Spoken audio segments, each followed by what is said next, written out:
I like it better without Strickland's name in there. I don't know what it is. It's just automatically a better show.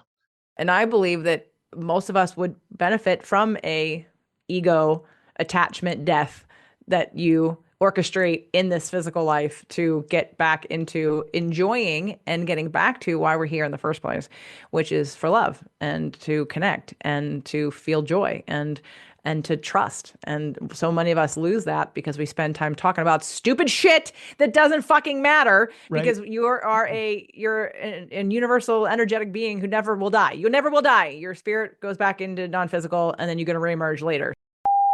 Today on the Nice Guys podcast, fencing, fighting, torture, revenge, giants, monsters, chases, escapes, true love, miracles. Oh, no, that's The Princess Bride. Most days they take their meds. This is not one of those days. Welcome to Fuckery with the Nice Guys. No interviews, no business content. Just your two favorite slack-jawed mouth breathers ranting about whatever. Now, strap yourselves in for Nice Guys Fuckery with the king And Queen. of fuckery, Doug Sandler and Erica Ross Krieger. Are we doing video or just audio? Well, we're already going. We're doing audio. When was The Nice Guys? When did you ever watch an episode of The Nice Guys? You stream sometimes on Facebook when you're doing this. God, you're going back way back. When's the last Yeah, time? it wasn't that long ago. JJ, when was the last time you actually listened to an entire episode of The Nice Guys? I was going to say The Nice Guys Fuckery, but just all together of 1,600 episodes, how many of them do you think you've listened to in the last 2 years? One. Doug Sandler, how many Spirit, Purpose, and Energy podcasts in the last 2 years have you listened to? Oh, I've listened to many of them. You don't even know how many I've listened to. Please tell me. I would love to hear. Well, first of all, I've been on the show many times, so I of course listened to That those. doesn't count. What do you mean No, that no, doesn't- that Oh, so- doesn't count. Hold on a second. Does that mean you're going to listen to this episode of you on The Nice Guys? I might, but I'm Wow. listening to it as I'm recording it. So if you go back and listen to, I think you did listen to a show of ours recently that I did on my show because you wanted to see if you could publish it. That was in what kind of intro that you're in. That doesn't count. I'm saying separate from work. When have you listened to a Spirit, Purpose, and Energy podcast episode? I don't. I don't. I know, listen. exactly. So we're hand in hand in the same boat. I love you. We don't listen to each other's show. Let's proceed. That's okay. That's all right. Well, I was walking outside and checking out the new gift that Winter had left for us, which was Good It Lord. was either a rat or a mouse. I can't decide which one it Good was. Lord. It's either a baby rat or a small or a large mouse. I don't know, but Winter has done his job of capturing a gift and walking it right by me on the porch, and then, hey, follow me, Dad. I want you to see what I've gotten. And I heard you yelling at somebody on Zoom, and that was literally 5 minutes ago. How you were able to change gears that quickly and then hop on this call? I'm amazing. I have no idea. Who the hell were you yelling at? A client or a supplier? I was yelling. I wasn't yelling at my client. I was yelling about something to Yeah. my client. I got it. Okay, well, there's a difference then. There really is. It's been quite a week for you. Not only have you faced starvation the entire week, but you faced a number of uphill battles with your own clients. And I'm very sorry. I have felt bad for you most of the entire week, not only about the clients, but especially about the starving, because you know who else starves when you starve? I do. Oh my God, you have not been starving. You have been eating like so well because you pre-cooked and pre-smoked all this meat. I bought you rolls. You're like a pig in shit because, you finally have bread in the house and now you have all this bread and you made your own salsa. You've been eating very well. All right. Okay. So nobody's going to give me any type of sympathy. So Oh God, no, not this week. For those of you that are listening, you may not be 100% familiar with that voice over there. That is JJ Flazanes, my partner, my lover, my life mate, my person. She is my person, and I enjoy having her. JJ, welcome to the podcast. Douglas, thank you for having me. Doug Moore Sambler. Doug Moore Sandler, thank you for having me. So everybody, I know Strickland, as you probably have noticed, you're not hearing his voice. He is not here, so I will do it for him. So Jared, you can stop the stopwatch right now.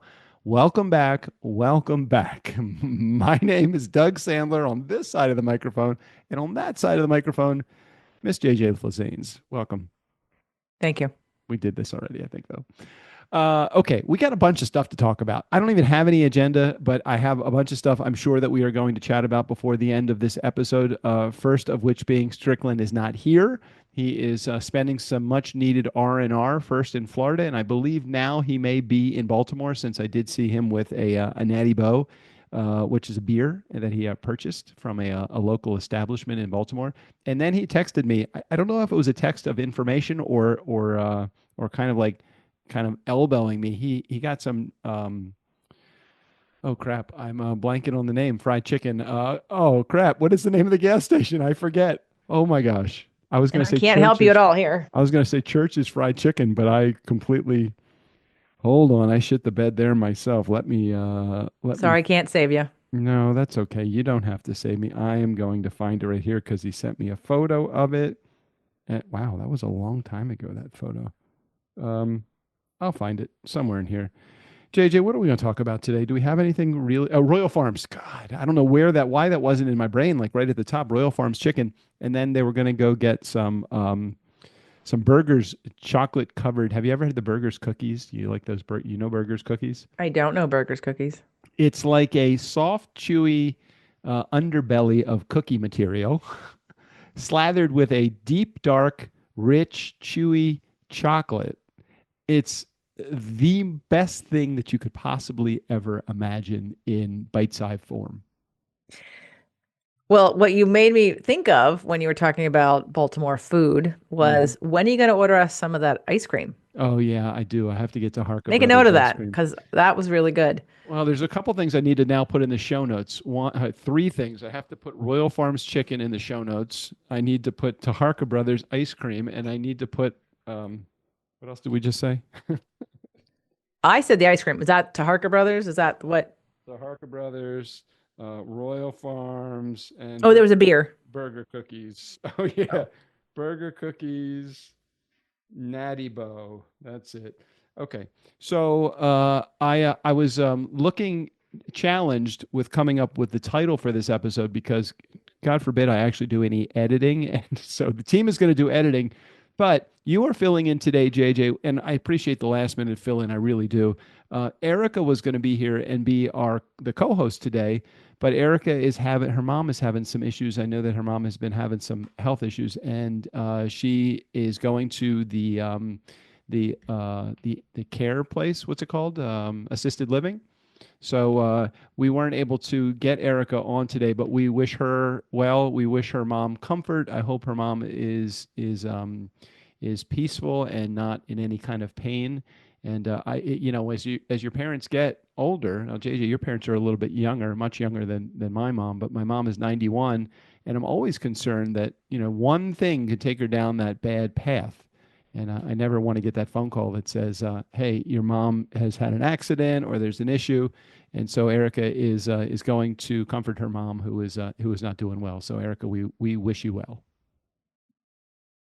And I don't know if this is any consolation for anyone. I just recently did a deep dive journey on myself before my birthday. And I will tell you, in case you have forgotten or don't know, the death is like the greatest orgasm ever. And anyone crossing over into death will feel amazing and nothing but love. And it is not a scary place to go. They will be so happy. And you don't have to worry about it. It's us that are attached to having them here. So yes, for that, I'm so sorry, Erica. And but some people do think like death is like, oh, it's like bad. No, it's literally like such a good wake up call, and it's amazing. I promise. Death oftentimes is worse for the ones left behind, of course, than it is for the person that is going. Because I would say, and I've had a chance to. My stepdad Marty, my dad many years ago in the mid '90s, and my brother all went through various stages of passing, and both with my dad and my stepdad Marty and Dave, both of those guys were in hospice care for. I think Marty it was short, just like a couple weeks, maybe at the longest, and my dad was in it for much longer, and. They begin to let go, and it's almost like it's a peaceful crossing when they get to the point where they know they aren't going to be here any longer. that process that they go through, while it's disconcerting for those that are here because we feel like, oh, are they in pain or anything? They're not in pain. They are not. As many times as the hospice nurse had said, they're not in pain. We want, the care that they provide and the mental state where they are in is not here anymore, but it's okay. And I've taken a lot of comfort from the words that the hospice nurses had said, even at the hospital when my brother passed, when they took him off the ventilator, which was the final move to his passing. It was fast. Once they do that, no pain, no anything, just kind of slipping away. And it's sad. Re-emerging. Right. It's sad for us that are here, but it's peace for those that are going. Anyway, let's not talk about things like that. We have decades and decades and decades before we have to worry about that kind of stuff for either one of us. Right? right, JJ, right? Well, I did a show after my journey called "What Has to Die in Us," because of what happened on my most recent dive into non-physical energy, and I believe that most of us would benefit from a ego attachment death that you orchestrate in this physical life to get back into enjoying and getting back to why we're here in the first place, which is for love and to connect and to feel joy and to trust. And so many of us lose that because we spend time talking about stupid shit that doesn't fucking matter, Right. because you're an universal energetic being who never will die. You never will die. Your spirit goes back into non-physical and then you're going to reemerge later. So this physical meat suit that we're in holds us for this lifetime, but trust me, you'll come back. And the rest of it in between is like, why did we come in the first place? And we lose sight of that. And the older you get, the further away from that you become. It's like why children are so magical, because they're so connected to before they came before. So I'm a big fan of learn how to die while you're still living, because it makes life much better while you're still here. Well, while we're on the subject, I mean, I don't want to just pass over this because you've mentioned it now a couple of times, that I don't want to leave those in our community that may be psychedelic journey curious. Do you want to maybe explain what the process is, or do you not want to go into it? I mean, I want to. I'll explain it briefly. It's for those of you that don't know, I'll give some resources. Sure. If it's new for you, there is a 4-part Netflix series by Michael Pollan called, oh my God, what's it called? I'm having a Doug brain fart moment. I had one of those just a moment ago. Yeah. Right. Okay. How to, it's about the mind. Hold on. How to change your mind. How to change your mind. Right. So it's how to change your mind. And he takes a deep dive into each one of the different, well, he represents 4 different psychedelic drugs. The first one's LSD, and you go through the history and why it was banned and what it's for and blah, blah, blah. And the studies done around that. And the second one, they go into MDMA and same thing. Although it's not a plant medicine, and both MDMA and LSD are made in a lab, but much like the pharmaceuticals that most people take. So really no different in that way, but they are psychedelics. And then he goes over psilocybin, which is why we watched it in the first place, was for me to learn before I started experimenting and providing it. And then the fourth was mescaline, and in the form of peyote, or I have done a San Pedro journey, which is a lighter form of San Pedro. I'm sorry, San Pedro's lighter form of peyote. So anyway, and then he talks a little bit about tobacco also, and some of the psychedelic properties that tobacco can have. I think if you snort it or something, I don't know. I'm not interested in snorting anything. Wow. But anyway, so it's where we started. It's where I started about 2 or 3 years ago now, and learning and understanding, because I work with some cancer doctors, and the cancer doctors, when you have a cancer patient who is trying to save their life, whether they're doing alternative or standard of care medicine, a lot of results can come from having a near-death, like inducing a near-death experience. And that's what the psychedelics can do, is induce a near-death experience where people then lose their fear of death. And when you lose the fear of death, your body can heal. Now, it's not a guarantee, but what happens is we're in so much fear when we're trying to heal anything, And when we're focused on all the details of the physicality of the thing, we're normally not in a good space. We're not having joyful, love-filled, freedom-filled moments. We're not celebrating our lives because we're in fear and worry, and that's a place where your body can't heal.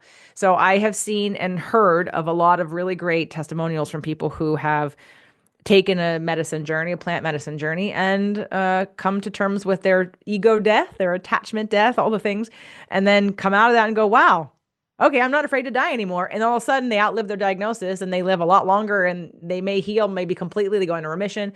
There's a book called Radical Remission that I would recommend for anybody who has cancer, dealing with cancer. But yeah, our bodies are designed to heal, but the environment and energy behind it has to be that of love and that of trust and that of safety, not that of worry and gripping and, and struggling and scarcity and all those things. So I work with only my clients. So this is not something any of you could do unless you became a client in a much bigger way, because I want to know their history. I want to know their personality. I want to know some of their wounds. And then I want to be able to be with somebody long enough to take that journey. See, I'm one who never did any kind of recreational drugs except obviously wine. Like alcohol is my only recreational drug. And many people in their lives have had their days of doing, shrooms or magic mushrooms or dropping acid, or even you've done more drugs than me. In your lifetime of recreational stuff than I ever have. And Well, I was always, if my mom is listening to this, she's lying. I told your mother I did drugs. After my journey, I told her, because it was the day she talked to me, the day I did it. She had no idea what you were talking about. I know. She's like, well, don't get addicted. I was like, Rosalie, right. You can't get That's the addicted to first this. thing that she says. That's her go-to. Don't get addicted. I'm like, literally, you can't function. When you put the dose I'm talking about is a non-functional dose. You can't get addicted. So anyway, I'm not a recreational drug person. I never have been. And so I didn't have resistance, but I didn't understand its power until I started looking at cancer patients and understanding that, oh, this is going to induce an emotional response. And really, oh God, it's so good. I love it. I love it so much. It really can just get into places that you're not willing to go. What was your first foray into this? I mean, because most of our relationship, I had never heard of this in you, this subject matter coming across your brain waves, and then something turned on. What was the thing that turned on that you said, "Hey, I want to check this out"? You and Naisha and Steve and I. Yeah. In okay. in 2022. Yeah, they came to visit in the summer of 2022. And you, for some reason, every time we're with Naisha and Steve, you have an issue. I don't know what it is, but you had back pain. It was after you had COVID and you were better, but you still had back pain. And Naisha had Dr. Naisha Winters, who wrote Metabolic Approach to Cancer, in case anyone's wondering. So Naisha had a red light in the car, and so they brought the red light in, and then you and Steve are all palling around, and they put the red light on you, and then we were at brunch, and I think Naisha had asked you, because a lot of back pain, most back pain is emotional. And I think she was asking you about, like, if you had ever tried psychedelics or something, and you were like, no. And anyway, and I started asking her, and she asked me if I had, and I said no. And she said, well, that surprises me. And I said, well, what would I get from it? And then she thought about it, and she said, validation. And I was like, oh, okay, well, do I need validation? But it wasn't really about me. When I understood its power for cancer patients, and I'd had at that point a handful of cancer patients, yeah, I was like, oh, I get this. But not even cancer patients. So many people need an emotional breakthrough. Everyone I know needs a freaking emotional enema, because everyone stuffs their emotions. No one gets taught how to process emotions. So anyway, so that's how it started. And then from there, the minute I got that, like, in my head, I started researching who in town had mushrooms. I was like, I didn't know where to get anything. I'm like looking for drug dealers. I'm asking people that I think that do, like, I'm like, I need some mushrooms. And so I started experimenting. And then another doctor friend of mine had a contact who was doing extracted psilocybin. And once I tried that product, I've been working with that product ever since, and everything that she produces. So yeah, we use our Airstream a lot for it. People come in for a day, what I call a VIP experience. But again, those VIP experiences have to be within a program of mine so that I can help somebody and by with the way, lessons. Nice Guy community, the Airstream is parked in our backyard. It's not a moving Airstream. So Just so Right. you know, once this happens, she is not moving the Airstream anywhere You else. haven't like shown or talked about the Airstream. Like there's a deck and there's Well, I don't furniture think on I've the shown deck any and pictures of it. I've probably talked about it, but just wanted to further okay. emphasize the fact that this is not a mobile Airstream. This is a permanent install in our backyard with a deck and a bunch of furniture and a fire pit and a barbecue grill and all the other stuff that's on it. Bird feeders, planters, water fountains. It's almost just as good outside as it is inside. It's just a shell, and it's wonderful. It is wonderful. I love it. It's awesome. Yeah, anyway, so Okay. I so appreciate you drugs. sharing that. So I help people break through inducing emotional breakthroughs, period. Okay. And if anybody that is listening to this is emotionally curious, head over to JJ's podcast, Spirit, Purpose, and Energy. It's anywhere you get your podcasts, except YouTube. Don't go there. You won't be able to find it on YouTube, Well, not which right will, now. which will bring us to the next subject that I So want you to have to talk talk about about. this, don't you? Well, I don't have to talk about it. I could avoid it, but don't you think it's an important subject in the fact that we're using our freedom of speech to be able to share information here on a podcast? I don't have to worry about what I fucking say here on the podcast. I don't have to worry about, I could say anything about medicine, pharmaceuticals, pharmaceuticals, anything that I want to about anything, and without fear of retribution, other than some idiot, could take revenge on me for something stupid I say. But I say stupid things all the time, so I'm not worried about that. So I wanted to use this as a platform for you to maybe share a little bit of what you are dealing with the channel, that I will let you talk about if you want to. A couple days ago, I got literally my channel taken down completely from YouTube. Now, Mm. I've had many, many warnings. Now, hold on. Many, many sounds like I'm an abuser. Let's go back to during COVID times. And again, one of my shows is called Nutrition and Alternative Medicine. And I stand behind every single thing I've put on my show. However, when you are not in the majority or those who pay and control platforms that want to control what you say, some of those episodes got taken down. Hmm. Now I'm past that. There's never been another issue about that, but maybe a month ago, another podcaster friend of mine said, "Why don't you have your podcast on YouTube?" And I said, "Oh, I can put my podcast on YouTube." Like I'm thinking I already do. I put my video episodes on Hmm. there. But she meant no, your RSS feed that will put the audios on there. And I thought, "Oh, okay, cool. Well, that could be cool." So what did I do? I went and signed up all 5 of the shows that I run all the time and I started uploading them to YouTube. Well, what happened? All the shows from the past that got flagged and taken down are on all of those shows. So it was Mm. only a matter of time that they were going to flag me 5 more times Well, for each just one of question those. though. You knew that those shows were flagged. Why did you like dare to play with the devil? Why did you do that? I forgot that I didn't, Uh, once you got it. set it in motion, Yeah, I got it. I got you. I couldn't cherry pick what episodes got Okay. uploaded. So how did you hear that your show got flagged? YouTube sends you a notice. It says you They have do? been Dear taken JJ down. from Yeah, YouTube. Is there a person like it's Vlad a at YouTube. YouTube, or is it just a? It's a YouTube. It's their bots. They're, until you they have a lot of mostly bots that are going to look for keywords and things and they'll pull you down and you get X amount of warnings. And I got my hand slapped and I got restriction from uploading. And then the next day it was like, "Oh, your restriction's been lifted. You're now able to upload." And then 2 days later, boom, you are down because I Oh, know what happened because it resumed right, uploading the right, podcasts right. and they found another show, again, the same one they flagged 3 other times. But so I didn't mean to do that. Like that wasn't my intention. So I went to an appeal and the appeal I, was logical and short-handed. And then within 24 hours got we've seen your appeal and you are not going back up. And I was like, Mm. okay. So I reach out to my assistant and I'm trying to find like another platform to go on or a couple more. And she finds a video online that I have watched most of it. And it's a 15-minute video on how to get your YouTube channel back up. So I think that with time and the right crafted appeal, I'll get it back up. But here's what I have to say about that. I Mm. actually don't even care. And it's 22 years. I was on YouTube for 22 years with the same, page. Right. I'd only had 4,000 people who have subscribed to it. Now I had over 500 videos, But I have most of those videos and I could find them in my, that's going to be the biggest pain in the ass is the amount of work that's going to go into digging out where they are and putting them up and doing the whole thing. But I kind of felt like when I knew it was coming, I prepared myself for it. So I didn't cry or scream or freak out or anything. And I thought, you know what? That's fine. I can start over. And I was going to start over somewhere else. But now I'm like, maybe I can do another YouTube channel. So the only reason that I care, quite honestly, to get my now I do have clients that are like, what? I use your channel every day because I have like exercise videos on there, and my Date Your Body people are like, JJ, and recipes. They're like, oh, I was watching those.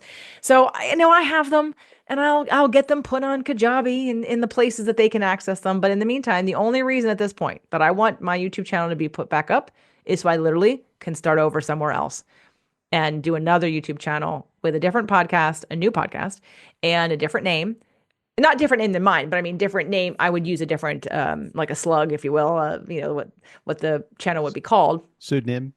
Yeah, yeah. So, because I'm looking at it like a clean start, because what your clients don't know, and actually maybe mine don't either, is I'm in the process of writing the fourth book, and the fourth book is about emotional processing, and it's going to be for everyone, who, whether you're coupled or not. It's based on the work I've been doing for the last 7 years with people in my groups. And I'm going to do something. I'm going to stretch. I'm going to do something I've never done before. I'm going to I have a agent. I haven't had an agent in the past, but I have a new agent, and we're going to shop it around. And one of the things that I'm getting, hopefully in the very near future, is a foreword written by an icon in the area of couples counseling and couples therapy. Someone who I know very well, who's been on my show many times. And once I get that stamp of approval, well, I already got the stamp of approval, but once I get it in writing and from him, and then we shop that around, things change. I have been straddling the personal trainer, health, and emotional coach line for a long time. And while I'm always going to keep that health aspect of me, I felt like it's a brand. It's time for like a clean slate. It's time for a clean slate to be catapulted into the world as an authority on the emotional processing piece, connected to health, but in the unique way that I take information and put it together. It's fun to watch JJ do her thing because JJ likes to fly very close to the sun.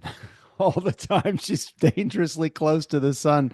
I see her wings melt sometimes, but she figures out a way to make it so that they remain whole. So I wish you a lot of well with that. I would be nervous as shit because if I had all those years of content that was taken down, I don't know what I would do. But it's not providing, like, what's the goal of having a channel in the first place? Exposure and people, finding you. I have manifested and attracted some clients who found me on YouTube first, but not at the rate where I think this is. I feel like it's hurting me to keep it more than it's helping me. Okay. I can start over clean and do better. Okay. All right. Well, had you not done the mass upload and followed the instructions or advice from that person that gave you the advice, you'd still have a channel right now. You would have had your wrist slapped, hand slapped, but you'd still be able to provide new content. So I get concerned when I hear shit like that happen because it shouldn't happen. It shouldn't. I mean, it's just a big lie that's being propagated all across, across YouTube, whether it's health or pharmaceuticals or whatever it is, or medicine or any of that. I just hate when shit like that happens when you have, plenty of people, Joe Rogan, I'm sure, is sharing words of anti-vax, anti-big pharma, anti-medicine, anti-whatever. And, because he's such But he knows how to play the game. Right. He knows not to put that on YouTube. He puts it on Rumble. Oh, okay. Well, whatever channel that he puts it on, you don't, I mean, I'm sure that he's controversial, but they don't yank him. And if they do yank him, he can create such a stink that they put him back. They put him back on. Well, there's also possibly the fact that I wasn't monetizing YouTube, and when you are a monetizer, then it takes money away from YouTube. Yeah, you definitely have more leverage, and I don't because I wasn't monetizing it. But that's what I'm saying. Starting over, I could potentially monetize it. I could do it differently. I could be more mindful. I mean, one of the guys that came on the mastermind calls last year, a fellow podcaster, Jeremy Slate, was teaching about YouTube, and he started a couple different channels. And he grew one very, very quickly. And that's what I'm saying. If I do it right, if I start over in the clean slate, I could surpass 5,000 in a record time. Got it. 22 years. You know what I mean? So sometimes the controversy brings attention on its own. So it could be a good thing. You never know. I hope it's going to change. I hope it's going to change. If it doesn't, then I'll just know how to play the game differently. Rumble was started back during COVID for this very reason, for people that wanted unbiased, not solicited or bought for you paid information. And so I'll go to Rumble. But I'll also, because I'm about to take on this massive project that makes me feel like I want to crawl in a hole. I mean, the opportunity makes me excited, but like when I have to go and actually take a video and find it in the hard drive and then put it in somewhere, like I'm gonna go multi-platform now. If I'm gonna do it one place, I'm gonna do it 10 places. If I'm starting over, I'm gonna go big. I'm not gonna like tinker around with one site. Oh gosh. And all that free time that you have, you're going to do that I apparently. know, I know, I know. But I need to do it to get the book to I need something before the when she starts shopping the book around. All So right, let's move on to some other subjects that I wanted to talk about. And the top of my list, of course, is going to be Netflix because of all of the people that I talk to about Netflix, you're the one that actually watches it with me.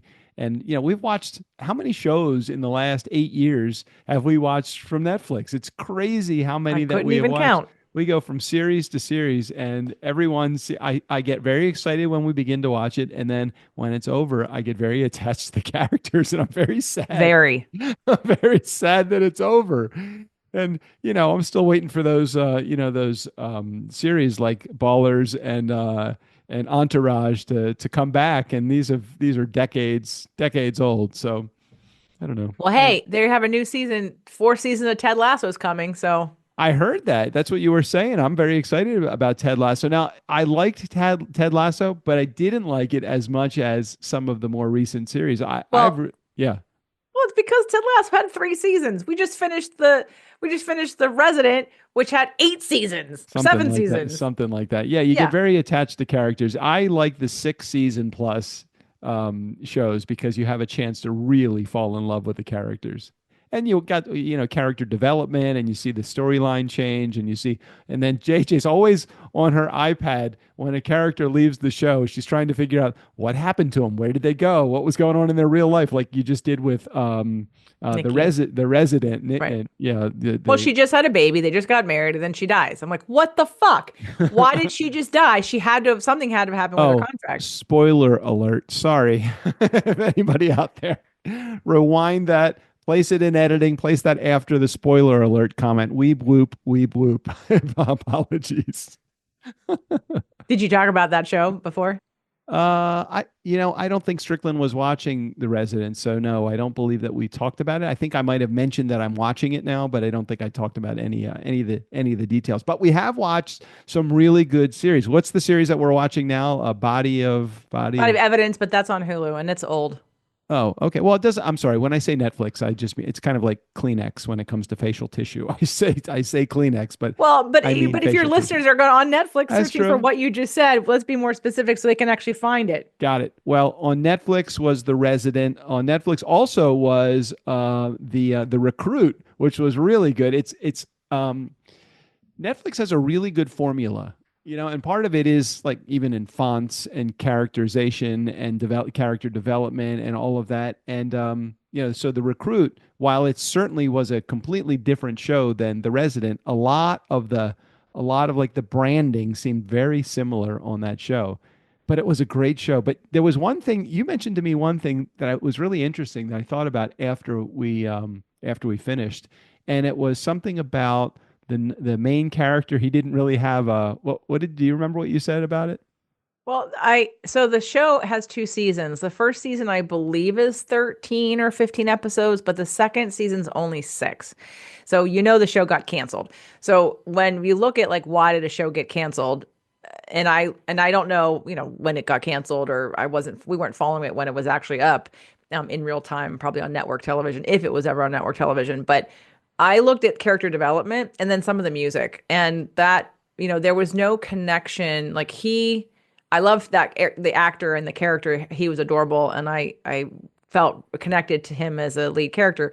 But there's some support characters that you just never like. Like they never set you up to actually like them, Right. and you don't know where it's going.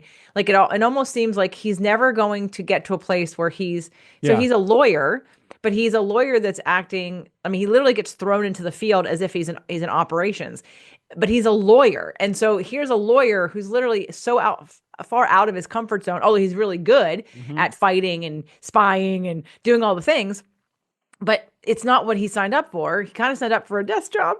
And so you just never think, like, where's this going? Like, where is he? What are his goals? Is he ever going to be able to have a relationship with anybody? Like, it looks really dire. I don't know. So I think put all that together with some not good character development for some of the extra people and then some of the music. I mean, I like some of the music, and then some of it I thought was too dark, too heavy, too negative. I thought, okay, I understand why people weren't watching the show. You have to sort of really gotta kind of wait. Like, it doesn't, like, I remember thinking that with the first chick in the first season, like the way that transitioned, I thought, did that really just happen? He and his Wait a girlfriend. minute. He and his girlfriend. No, I'm talking about the gray male, the first person who the gray mailer, the Russian chick. Oh yeah, right. Yeah. Okay. Sorry. I'm sorry. Like the way, I'm not going to give a spoiler, but the way Yeah. that sort of the way the season ended led me go, really? We're going to do that? Like, that's it? Like, we're not going to, that's it? I'm like, okay. So then you don't get attached to people Right. when shit changes so much. Yeah, it was pretty fast moving, the shifting of the characters on that show.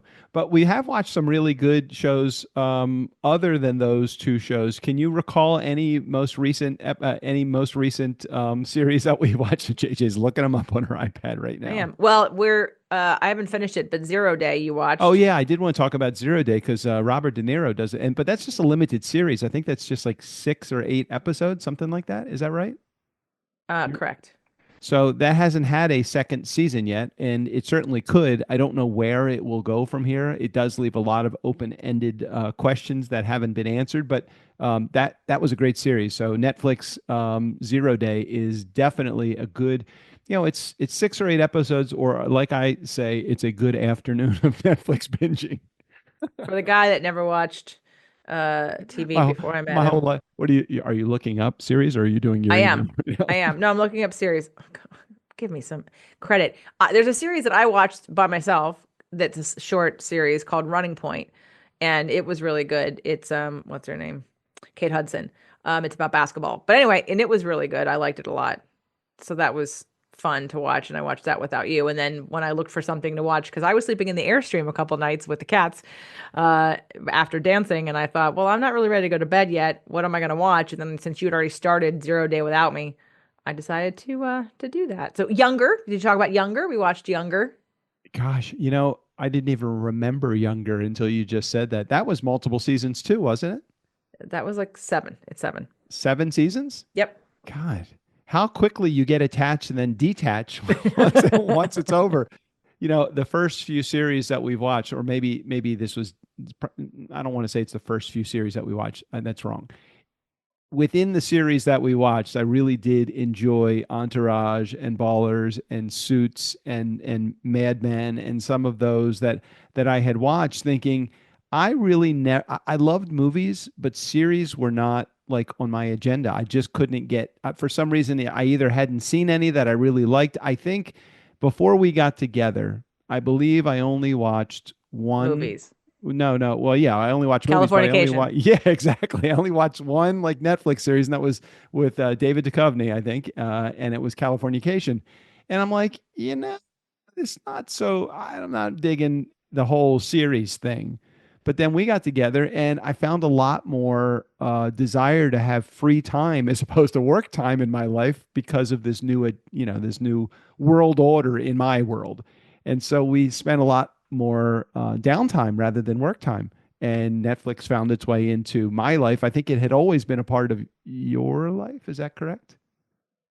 Did you and your ex ever watch Netflix? Yeah, we watched. I'm sure we did.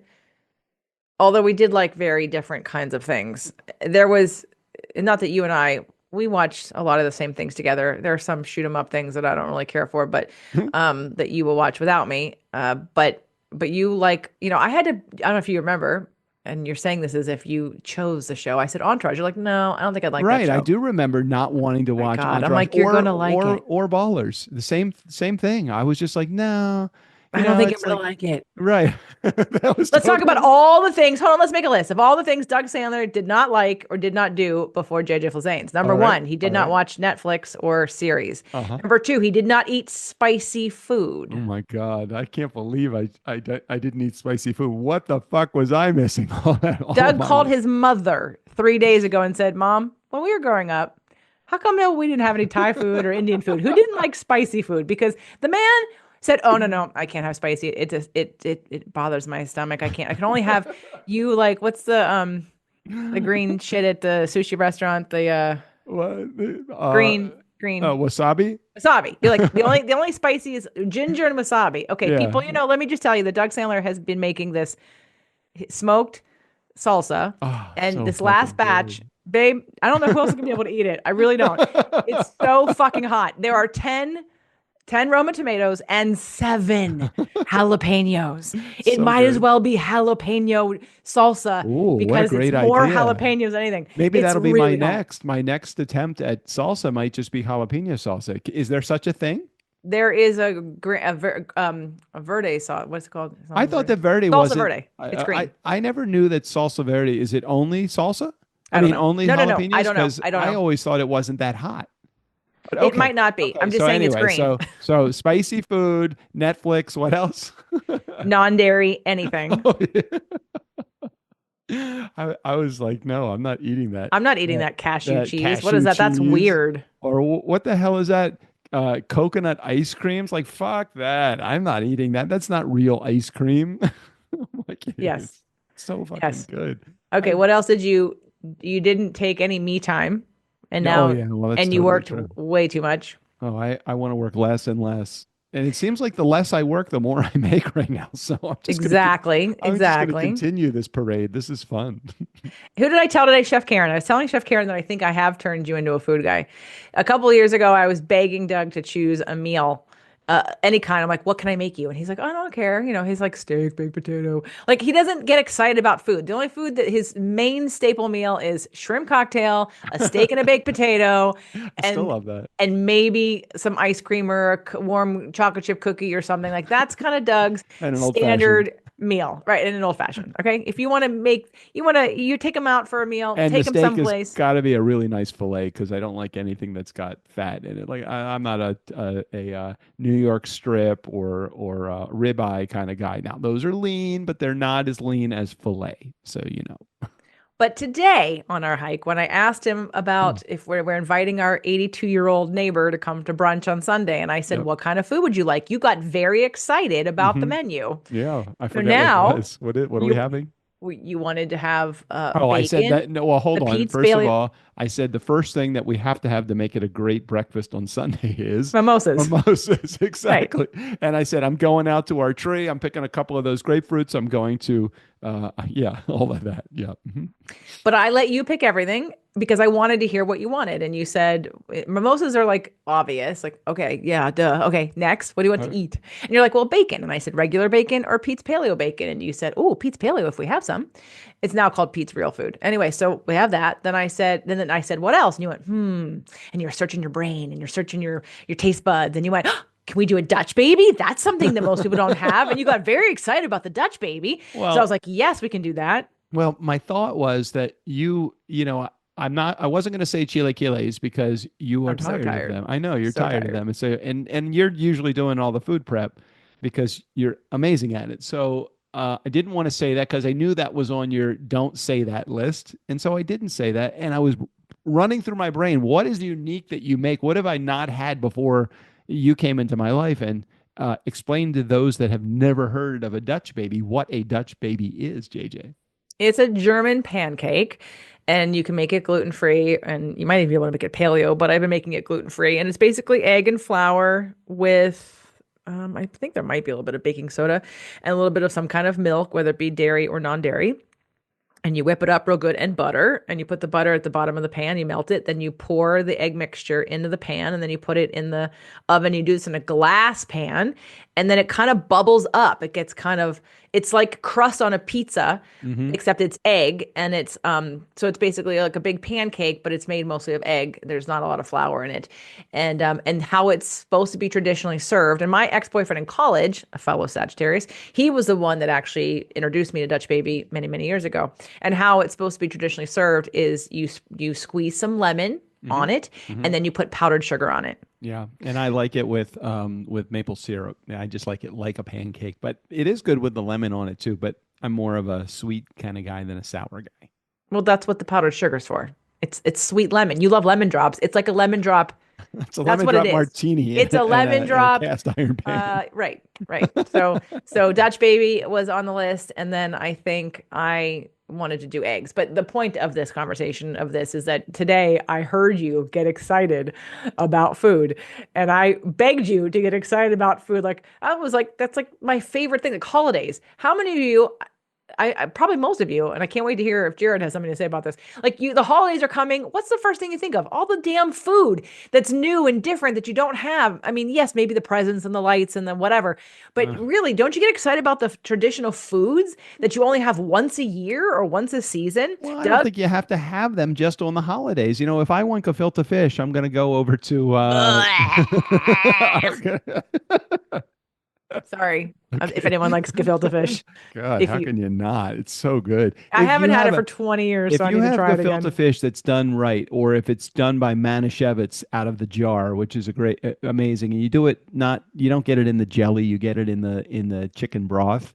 If you get gefilte fish and you put that on your plate, and then you take some of that, either Tolkoff's or any of the name brand horseradish, super, and horseradish to me is like wasabi, as much of it as you can possibly tolerate so that your nasal passages don't completely collapse on you.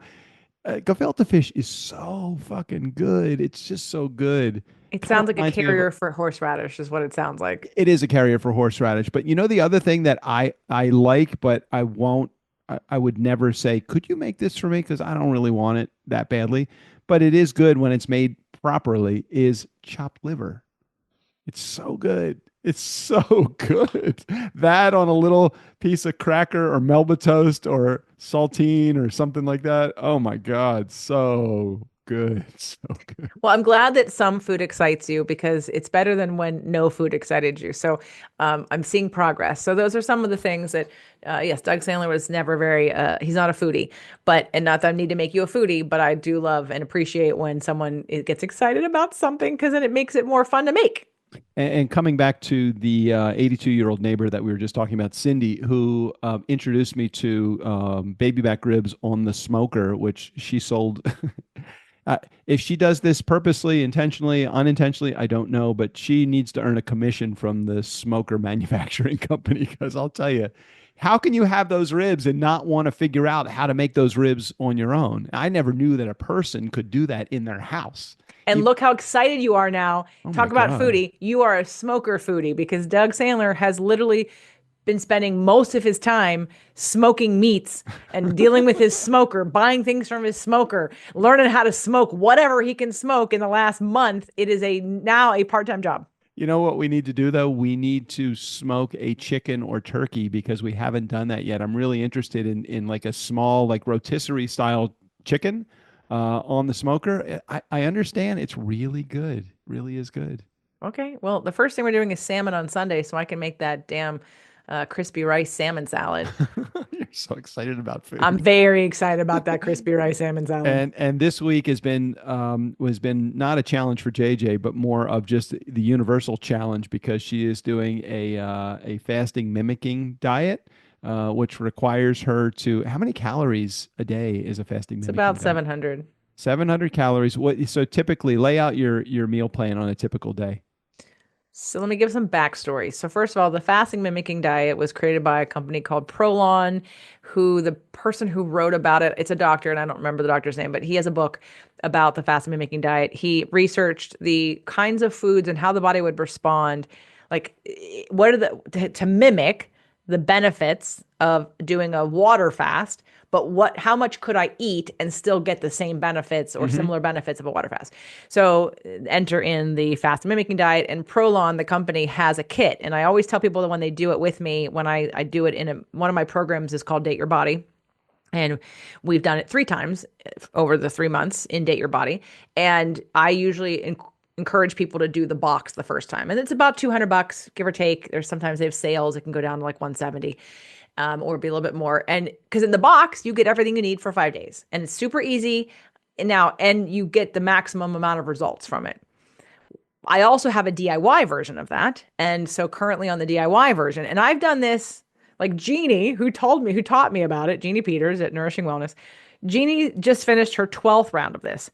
I'm on my like 25th round. Yeah, okay. right. Because I did it 5 months in a row last year, and now it's 3 months. It's not for the entire month. It's a week, 5 days. Out of the month. So those of you that think that she did this for 5 months, no, I don't know. No, it's 1 week each month. And the benefits are the most benefit you're going to get is doing it once a month for 3 months.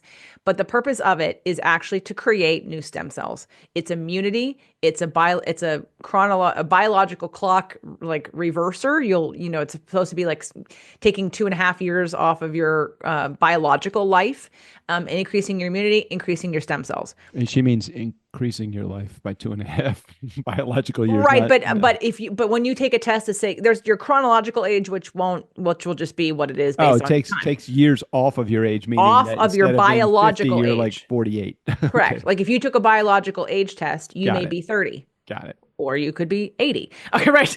So you want to score a little bit better by reducing all of the biomarkers that make somebody age. And so this again helps with that immunity and stem cell building. And so and I love taking my people through it. And so I do it with them out of support and because it's good for me too. Okay. So my typical day, and again, on the DIY, it's going to be different. On the box, it's going to be different. But typically you start your morning off and you can have coffee. And if you can't do it black, you could do a bulletproof with 1 teaspoon of coconut oil. This is a vegan, plant-based diet. And the biggest part of it is that when you're done with it, because you do go into a starvation, but when you go to eat food, which I just reminded me, I need to go to, maybe I can send you tomorrow as a favor to go get me the bone broth over at the noodle house, because I didn't do that today. Like, when the hell was I going to have time? But so I want bone broth. So anyway, different conversation. You have to eat protein when you come out of the diet in order for your body to build the stem cells. So So anyway, so you do coffee in the morning, and then there's a bar. And the company makes a bar, which I used to love, and now I don't like at all. But sometimes it's a 1 bar day, sometimes it's a 2 bar day. And then in between there are soups, there's crackers, there's olives. They give you some supplements to take when you take the box. The box also has some chocolate wafers that you get a couple days a week. And actually, the box of Prolon crackers are like, they're the bomb. I wish they'd sell those separately. I would buy a lot of them. They're kale and seed crackers. They're so good. But for me, and because of how many times I've done this diet, this time and last month, because someone in my group asked Jeannie, she said, I don't like olives. So what can I replace it with? And Jeannie told her, well, you can cut up some cucumber and put some olive oil on it. And I was like, what? I want to do that. I love cucumbers. So my typical like day, though too, but you probably just get tired. I'm tired of all, and they're green olives and they're fine. I'm just tired. You get tired of the food. So, and then also another client in the same group said to Jeannie, I can't eat nuts. Now she can't eat nuts now. 2 months later, she can eat nuts, but her whole, she didn't think she could eat nuts. So Jeannie had to give her a new bar. And I said, what's that bar? And they were macro bars. I'm like, I can have a macro bar? So I'm like, oh my God, I get to have a macro bar. So now, and I also bought some shakes from the company. So my morning is coffee. And then if I'm fasting a little bit longer, I'll do the bar at whatever time. And then you're supposed to have some soups. I skip the soups. I have 1 cup of soup a day. And then I have another bar. So it's a 2 bar, 1 soup. And now my new favorite thing, which I enjoy, and I would love to do this every day without being on this plan, is I cut up the half a cucumber and I add sauerkraut. I add like the Bubby's spicy sauerkraut. And then today I added a teaspoon of your salsa to it also. Ooh, and then nice. some olive oil. I mean, it's a great snack, and it ends up being my lunch. And then next, like when we're done with this call, I will have my 1 cup of soup, and then I'll have another bar. Now, if you're not doing a 2 bar day, sometimes you'll have a couple, like a handful, like 4 or 5 macadamia nuts or pecans, and you can have a half an ounce of chocolate or 1 ounce of chocolate. So, it's compared to fasting and not eating anything for 5 days, it's kind of a piece of cake. But if you're not used to it, you're not metabolically flexible, it will be really hard at first. But again, one of my clients today said that this third time was like the easiest because her body got used to it. And you recognize how much food you don't actually need. While JJ does the fasting mimicking diet, I'm on the overindulge mimicking diet. It starts with a milkshake in the morning and most graduates. No, your diet is a beer, some kind of smoked meat. Like this has been the best time for you because you have so much food left over from what you made last week that you've been fine. You had I left you some salad. I know, this is great. Yeah, you've eaten as if I cooked almost I don't have much remaining, so I'm glad that Saturday is your last. Wait, is it Saturday or Friday? Tomorrow's the last day. Tomorrow's the last day, so Saturday I get to return to a transition meal on Saturday. Ribs on the smoker, baby, on Saturday. Let's do it. Yeah, that smoker has you are now becoming a foodie because you have a new toy. Well, the new toy is amazing. It's right next to our grill. Our grill is feeling underused. Abandoned. It really is. I've used our grill once since I bought the smoker 2 months ago. Oh boy. All right. Well, fortunately or unfortunately, whichever way you want to look at this, we don't have any voicemails. So I don't, I know that that Strickland wrote in the show notes something about voicemails, but I had to delete it because there are, he said something like, Doug even figured out how to download and play the voicemails all on his own. Go, Doug, go. But I did not have to do that because there were no voicemails. So thank you, everybody, for giving me the credit for and not making me download any voicemails.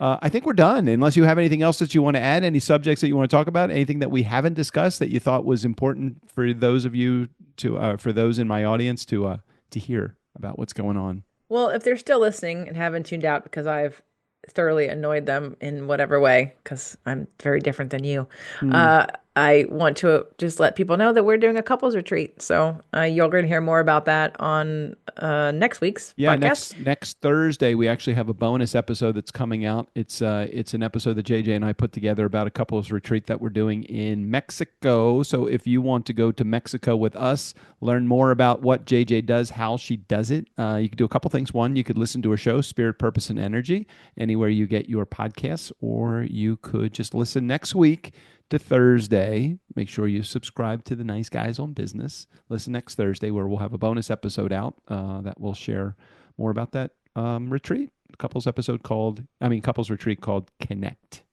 Right. And the podcast is called Getting Out Ahead of the Problem.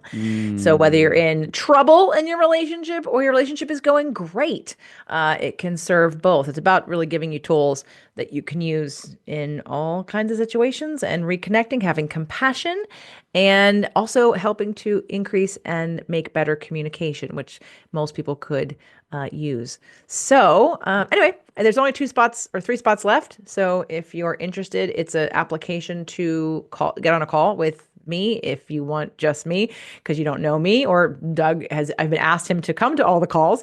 So it'll be the both of us, and there's no cost to apply, just to find out more information and to see if it's a fit. We will not send you the information if it's not a fit. So nothing to lose if you're just curious to have a conversation with us. And that would be at jjflazanes.com/couples retreat is the application. And it's in May 15th through the 19th outside of Puerto Vallarta, Mexico. All right. Well, thanks, JJ, for being here. Thanks for filling in a pinch for Erica, who was filling in for Strickland. So thanks for sharing. Thanks for being here. Thanks for having me. Nice Guy community. Let's have Steve O'Brien go ahead and take us out of here. For the Nice Guys on Business, I'm Steve O'Brien. Fill up your week with the Nice Guys. Have fun storming the castle, boys.